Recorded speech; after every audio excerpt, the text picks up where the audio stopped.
बात करते हैं मध्य प्रदेश की, क्योंकि मध्य प्रदेश में विधानसभा में यूनिफॉर्म सिविल कोड बिल पेश होने वाला है। तो यहाँ पर यूसीसी बिल लिव इन बहु विवाह पर इससे रोक लगाई जाएगी। बिना रजिस्ट्रेशन साथ रहने पर भी एक्शन लिया जाएगा। तो चाहे विवाह हो, संपत्ति का बंटवारा हो, इन सभी में समान कानून सभी पर लागू हो। ये कवायद मध्य प्रदेश में शुरू हो गई है। बहु विवाह पर रोक लगेगी। इसी के साथ जेल और जुर्माने का प्रावधान होगा। ड्राफ्ट को मोहन कैबिनेट ने मंजूरी दे दी। कैबिनेट बैठक के बाद मोहन यादव ने कहा कि यूसीसी राम और रहीम सबके के लिए एक जैसा कानून होगा। हालांकि इस कानून कुछ समुदाय को विशेष छूट दी गई है। अनुसूचित जातियों और संविधान संरक्षित समुदायों को विशेष छूट मिलेगी, लेकिन बहु विवाह और 3 तलाक पूरी तरह बैन। शादी तलाक का रजिस्ट्रेशन जरूरी। हलाला जैसी प्रथाएं दंडनीय अपराध। संपत्ति में सबको समान अधिकार। संपत्ति मालिक का हत्यारा उत्तराधिकार से वंचित होगा। लिव इन का रजिस्ट्रेशन जरूरी। गलत जानकारी देने पर जुर्माना और जेल का प्रावधान है।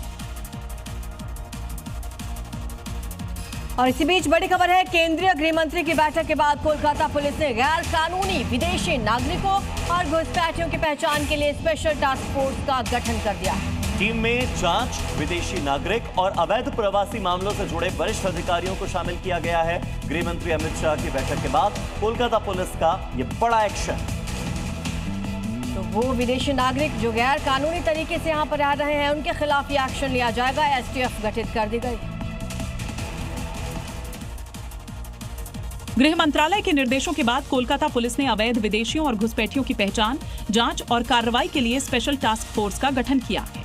स्पेशल टास्क फोर्स शहर में रह रहे संदिग्ध विदेशी नागरिकों के डेटाबेस का सत्यापन करेगी और जरूरत पड़ने पर इंटेलिजेंस ब्रांच, FRRO समेत दूसरी एजेंसियों के साथ तालमेल करेगी।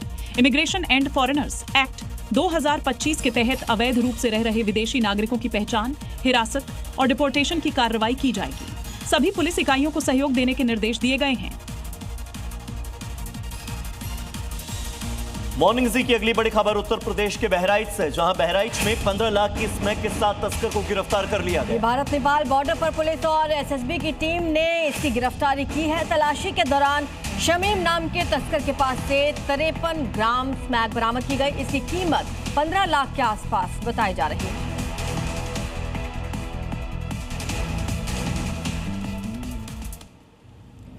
चलिए आगे बढ़ते हैं। अब आपको दिखाते हैं क्राइम अपडेट्स।